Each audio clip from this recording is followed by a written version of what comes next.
I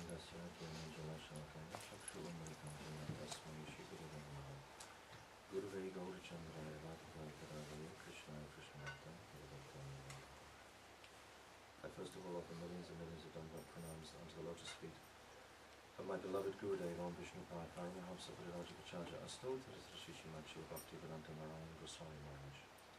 And the same again, millions and millions of times unto the lotus feet of my beloved Nitya Lila Pravishna Om Astota Shishimachi Bhakti Vedanta Swami Prabhupada and all the assembled guests and devotees of the Lord Dhamma pranams. So this is what we do as our healing process, that when the dormant soul, which is not really acting in its full capacity, it's almost like the soul is asleep in a sense. Soul means consciousness, so soul must be there, but it's been covered by layers and layers and layers of what we call material conditioning, to such a degree that we actually think that I am this material body. But I'm not. I'm the soul inside this body. We all know that the soul is going to leave the body one day. This is called death. This must happen to everybody. So where does the soul go? And why is the soul bewildered while it's in the body?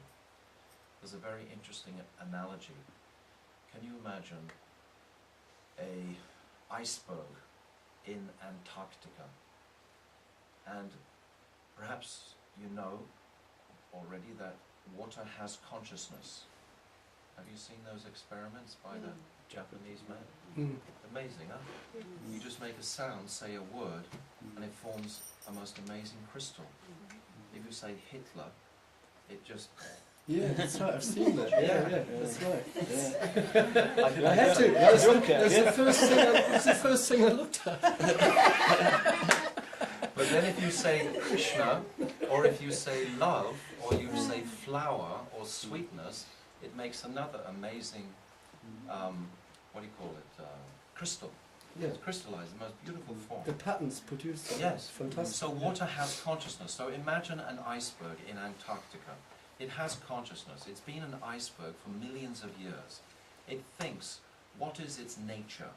And it's very, very hard, ice. It thinks, I am hard, because this is my nature. But is that the nature of ice? Is that its, what in Sanskrit we say swadan, is that its essence? No, it's liquid. That is its essential nature, isn't it? It's not hard. So it's been conditioned to think that it's hard because it's been hard for so long. Like we have been conditioned to think that we are these bodies because we have been in so many bodies for so long. But it's not who we are. How can we realize this essential truth? By the power of that sound vibration, after some time associating with that sound vibration, something sort of lets go in the consciousness to consider these truths. And when those truths are considered in a sort of respectful atmosphere, then perhaps some understanding can manifest in the heart. Because the soul's there, waiting to give inspiration and clarity. But how to access that? If we just go along with our own minds, the mind is not the soul. The mind is the only instrument we have, though, to access the soul. But the mind itself is actually material. It's not spiritual, it's material. Above the mind is intelligence. And above the intelligence is this misconception called false ego. The ego that I think I am this body, that this is me. So in a healing of the spirit manifesting more fully, then sound vibration of mantra can be applied. This is one method, one path that we take. We want people to become genuinely, deeply satisfied, which I'm sure any healer wants of their clients, or what do you call them? You call them clients? Yeah. You want want them to become completely satisfied with everything about their life, their being, etc. So how to find that very essence in the person, that will only be manifest under guidance of someone who already has understood that. This is called guru.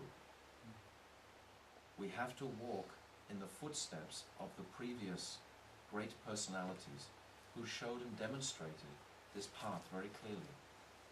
For millions and millions of years, they've written about and spoken and shown the lost souls of these ages exactly what is the path out. Our problem is pride. This is our big stumbling block, because the quality of the soul is actually humility. And this pride, if we think, oh yes, I know. So where are we getting our knowledge from to know? Is it just 40, 50, 60 years in this body that I'm taking knowledge from there? That's not very much, you know. If you see in the whole spectrum of time, billions of years, we can access so much wisdom and information about knowledge of the soul. Most teachings don't concern the soul. They concern the body. It's like Ayurveda. What does Ayu mean? Ayu means life. So in Ayurveda practice, you know of Ayurveda, right? You understand, Mark? Ayurveda? No? No. Well, there's three sorts of medicine you can take today: homeopathic, allopathic, or Ayurveda. Is there another one? There's only those three, I think. Allopathic is those horrible drugs that probably smash you all over the place. Yeah. And then homeopathic is a very gentle, which makes your body cure yourself. I'm talking about physical ailments. More herbal. Yes, Ayurveda is like herbal. Yeah, it's the same as herbal. Yes. Definitely. But it's an ancient science that has come back from thousands, millions of years. This science. But these ways to cure are just curing the body. They're not actually wakening up the soul. If the soul is awake, then the body is not so important. Of course it has to be tended to like any machine, like a motor car, but it's not the principal focus of my attention. The principal focus is my development of higher stages of consciousness. That we must click into. We must hook into that place. What will elevate my consciousness? That will make me happy. I want to be happy. I am happy when my consciousness is elevated. This chanting elevates the consciousness just simply by that sound vibration alone. What we do in our practice, we have these beads and we chant this mantra to ourselves. It's Hare Krishna, Hare Krishna. This Hare is the energy of God, and Krishna is a name of God, which means all attractive. So Hare Krishna, Hare Krishna, Krishna, Krishna, Hare Hare. This energy of God takes the form of Krishna's consort. Krishna is the supreme enjoyer. He's God. Usually our conceptions of God are, hey God, I'm suffering, come now and help me out. He's my order supplier, give me my daily bread. This is the sort of relationship we have with God. We go to church, we pray because we want something. Oh, help me pass my exam, help me, give me a new this, that. Oh, I'm suffering with a bad leg, God help me. We do it all, it's not very, refined. But when that soul begins to understand the beauty and sweetness and absolute excellence of that personality God, he starts to think, how can I serve him? Because serving is a symptom of love, right? If you love somebody, anybody, even your dog, you will serve them, right? It's a symptom of love. It means that you have, you're showing love, you're showing affection. You've all served me tonight so nicely by giving me a nice seat. I take it as your affection for me, and I'm appreciating that very much. And I'm very much appreciating you coming here this evening. I don't think that it's it's sort of confronting because I'm wearing robes, perhaps. You know, people on the street might, no, it's cool. It's fine. Okay. Like Okay. the Well colour, educated in that Say? way. the Yes. colour of your robes, What about, yeah, significance. yeah, it's very significant, actually. Is it a calming? No, For me it is. it is for me. Hmm. Yeah, yeah. I've got a long coat, the same colour too. Yes. Mm. But this actually symbolises that I'm not in married life anymore. If I wear white, that means that I'm in family life. I'm actually in a stage of life where I've retired from family. There are 4 stages in life that we follow. The first is like a student or a single man. He wears this colour.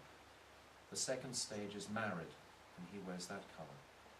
Then the third stage is in between married and leaving family life forever. And that also comes in this colour. And then there's this extra piece which means that I've left my family forever. Because family life can be a great impediment as we grow near to death. Because if I'm more attached to my wife or partner, at the time of death, who will I be thinking about? Will I be thinking, focused really on the Lord?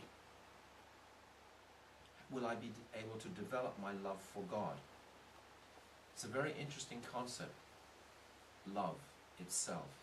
I'm personally fascinated with this topic because it's what makes the world go round, and it's what we all want. The opposite of love is fear. Most of us in this world are driven by fear. It's even described in the scripture that the rain itself falls out of fear, because the rain god, Indra, he's actually working for the Lord. The sun god shines out of fear, or duty. You can say duty as well. Duty and fear are a little bit similar. If you think you have a duty, it's something kind of fearful, you have to go and do it. So it's kind of like mixed there. It's described that fire incinerates out of fear. So unless we're in the love bowl, we're in the fear bowl. It's one or the, what are we going to be motivated by in this life? So if it's the love, then the symptom of love, as I described, is service. How can I serve that person? If I just serve people in this world, I'm serving man. And very often, I'm getting some immediate remuneration for it. It can also almost lead to sort of a mood of self-righteousness. I know in some Christian groups, which I love deeply, I have no problem for this, but they do a lot of service for mankind. But where does that get them actually? We have one big disease that we think we're the controllers of this place. We all have it. We all try and order our lives by my own potency. I'm not the controller. I never have been. I never will be. It's an illusion to think that I am. There is a supreme being, and he is in control. I have to go to the toilet. I have to sleep. I have to do all kinds of things. I'm forced to do these things. How can I say that I'm free and a controller? I'm not. You see, this is a state of humility to appreciate that.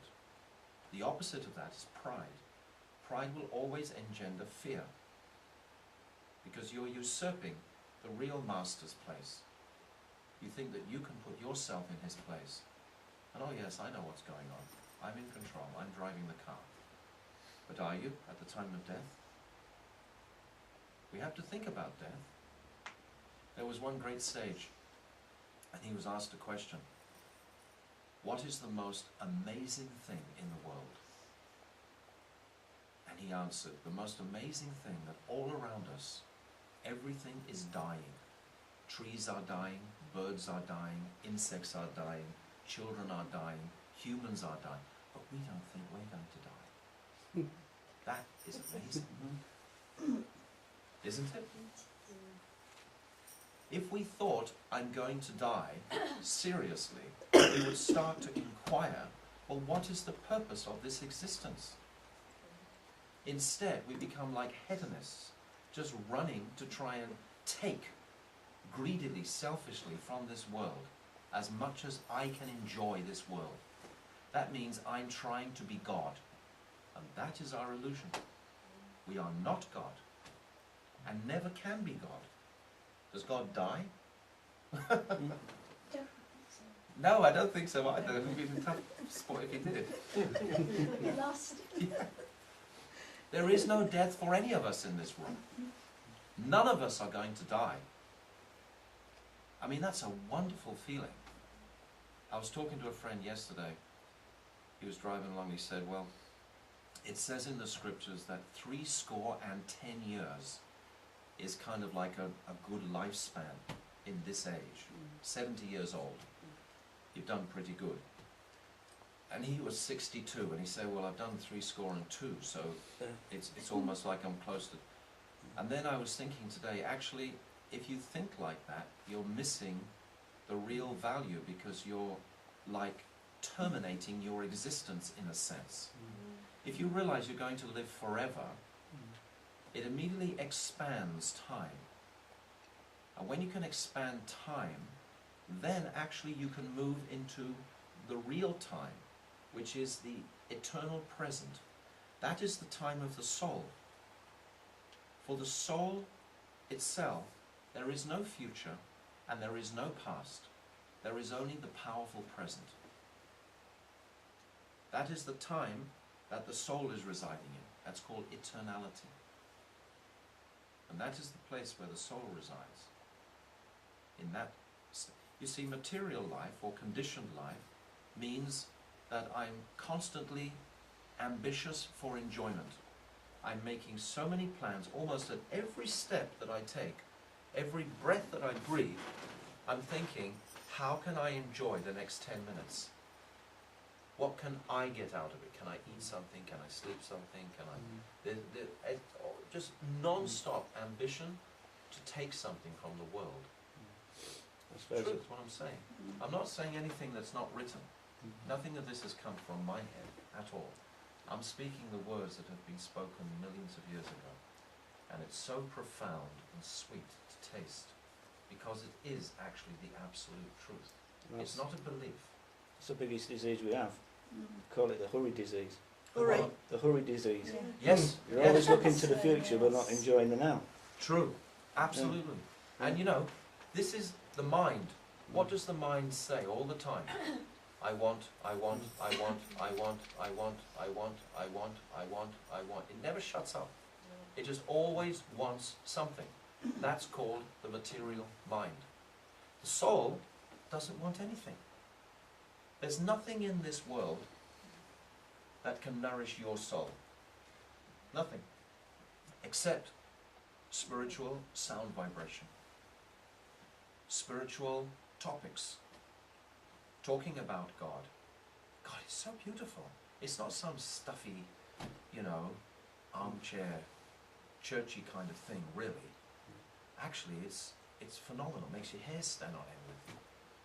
It's not all choirs and angels, and it's actually a beautiful cowherd boy, and he has wonderful girlfriends, and he has all kinds of amazing pastimes. And he comes just 5,000 years ago just to create deeper, more sweeter relationships with all his family members. He comes to the world, and he came just 500 years ago also. All of this is very clearly defined. It's all there. It's not sort of some hocus pocus or something like this. It's an absolute reality, but we can taste. Is it by your direct perception? Is that what you're saying? When you, yes, the devotee directly perceives these things. It's called pratyakshavagamandaranyam. He directly, like perhaps some of you tonight when we were singing, may have sensed something in the mantra. That increases the more we actually hear it. It's a direct sound.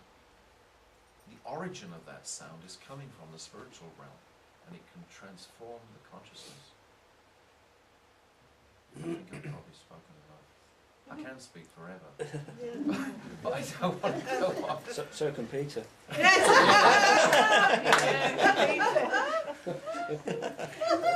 But you you asked me something that. What do you think, Jill? Are you laughing about me? I'm a little bit of a novice. Bit what? I'm a little bit of a novice. So am I. And you were on the block. Well, Mark's asked a nice question about healing. I met a healer the other day in Gloucester, a very beautiful lady, and she takes people to death and then coaches them through like that, you know. And we had a long discussion. There was 4 or 5 healers there actually, and they were just so appreciative of hearing the higher truth because they were familiar with these truths in their work. They know about suffering, they know about death, they know about these, they're in touch with this very significantly. So it sort of resonates on that level, because that's what we understand, that we are suffering because we have turned away from God. That is the reason why. It's like the story of Adam and Eve, they got it partly right. It's not, we actually, it's described as indifferent to God. And then we fell into this material world under the illusion that we were God. And this illusion is what's strangling and killing us. And because of that illusion, material desires come in the heart. That's the chemistry, that's the equation. And when the material desires come, suffering has to come. I'll tell you a very simple analogy. Take a hand. Imagine if the hand, it got tired of serving the body. It thought, why the hell don't I have my own existence? Why am I just serving the body all the time? So imagine you cut the hand off and it has its own existence. Is it going to be happy? In an independent state, it's going to shrivel up and suffer like anything. But if the hand serves the body, then it's completely successful in its function. Similarly, if I serve God, Krishna, then my life has been a total success. And if I don't serve Krishna, again, my life has been wasted. This is the absolute reality. But how do you live that spiritual life within this material earth? This is the I most find beautiful that's the question. hardest part, I know. is trying to find that point of balance, of equanimity. Equanimity. Harmony. Yeah, harmony. Yes, between Yes. the yes. spiritual and the material. I've forgotten. Balance. And And our name